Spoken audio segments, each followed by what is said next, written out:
าพบรรยากาศนั้นกำลังเอารถมาถมพื้นที่ของวัดให้มันสูงขึ้นเนาะสถานที่นี้มันเป็นสถานที่กำลังจะปลุกศาลาขึ้นอยู่บนนี้แค่ตะคาต้นนั้นมาตะคาต้นใหม่กระโดนเอาตะคานั้นมาฮอดพี่หรอมาฮอดพี่25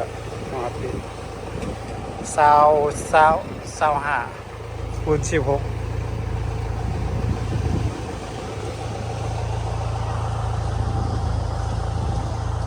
เดินว่าอยู่บ้านตัดกระแดงเมืองอัสสพรเขตสวรรณเขตเอาดินมาถมให้มันสูงขึ้นเพราะว่ามันดินมันต่ำเนาะเพื่อเตรียมตอนรับบุญผาป่ามาจากนครหลวงเวียงจันทร์แน่นี่แหละเดินว่าก็ได้สภาพเป็นแบบนี้เนาะมาสร้างสรรค์พัฒนาบ้านของเฮากำแพงก็อ้อมเรียบร้อยแล้วเนาะอ้อมเรียบร้อยแล้ว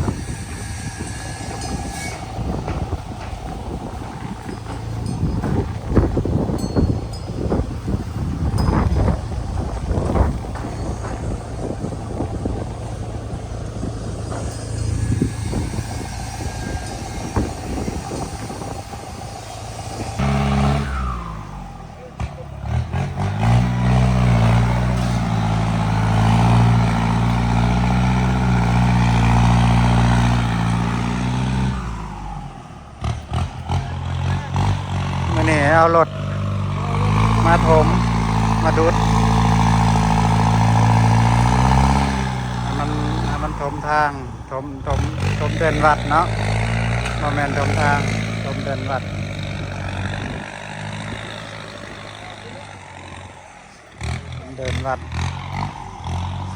ให้มันเพียงกับตัวนี้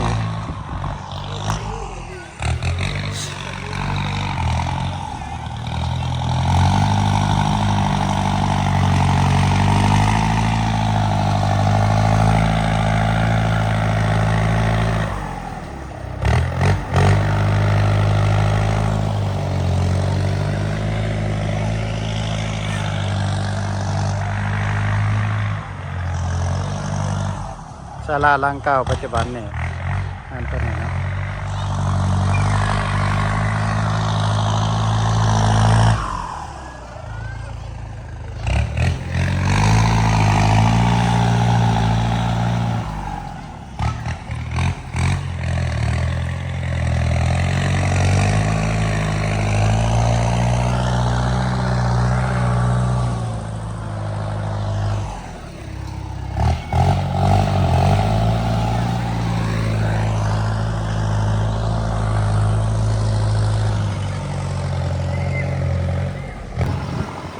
สบายดีเจริญพรเยอะโยมทั้งหลายตอนนี้อาตมาอยู่บ้านตัดกระแดงแล้วมาได้3-4 มื้อแล้วสัญญาณก็บ่ค่อยดีปานใดไม่ออกก็เลยมาถ่ายวิดีโอนี่เนาะให้เบิ่งนี่แหละภาพบรรยากาศของต้นญาติโยมหรือว่ามื้อนี้ได้เอารถมาทอกดินใส่เดินวัดเพื่อปรับหน้าดินให้มันเที่ยงให้มันจบงามเพื่อเตรียมตอนรับบุญผาป่ามาจากนครหลวงเวียงจันทร์อันนี้ก็ภาพบรรยากาศคือรถเพิ่นกำลังทูเนาะทูดินปรับหน้าดินให้มันเพียงใส่ดินเนี่ยประมาณ50 รถแล้วคันว่าพ่อกับสิใส่เติมอีกนี่แหละภาพบรรยากาศเดินวัดเดินว่าเตรียมสถานที่เพื่อตอนรับบุญผาป่าจากเวียงจันทร์สัญญาณบ่มีก็เลยมาถ่ายเก็บภาพวิดีโอเอาสัญญาณบ่ค่อยดีสัญญาณอาศัยต่อ Wi-Fi น้ำมันครูบาเพิ่นเนาะ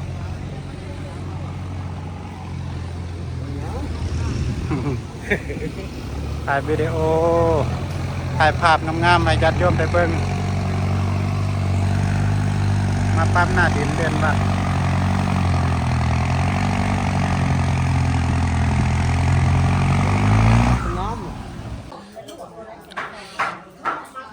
ชั้นอาหารตอนเที่ยงอันนี้แกงไก่อันนี้แกงหน่อไม้อันนี้ปิ้งไก่เชโนอันนี้ลาบเท่าตัวเด็ดเนี่ยตัวเด็ดชุดเลยเนี่ยอาหารแซ่บอาหารหายากอันนี้แจ่วน้ำแจ่วมะกอกเบเนี่ยมีลาบเท่ามีแกงเห็ดมีชุบมีอันชมพักมีแกงหน่อไม้อันนี้ไก่เชโนตะมงฮงฉันตอนเที่ยงอาหารธรรมชาติ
อมเนาะลมแห้ง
อยู่การที่ต่อมาถึงนะครับเนาะ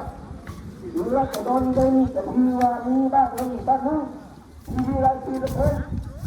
บัตรทหารนี่แหละอันนี้มีรายชื่อละคนเยอะอันนี้จะดูว่าการที่ต่อมาจะมีบ้านเรามีรายชื่อเนาะอันนี้จะดูว่าเป็นจุดเชื่อมของบ้านเราเนาะแต่ว่าบ้านเราบ้านที่ว่าเราทำธุระอันนี้จะมีรายชื่อแบบนี้อันนี้จะเชื่อมของผมเลยเนาะแต่บ้านเราอยู่บ้านเราบ้านติดป่าใต้ติดต้นไม้จะมีรายชื่ออันนี้จะเชื่อมของเราเนี่ย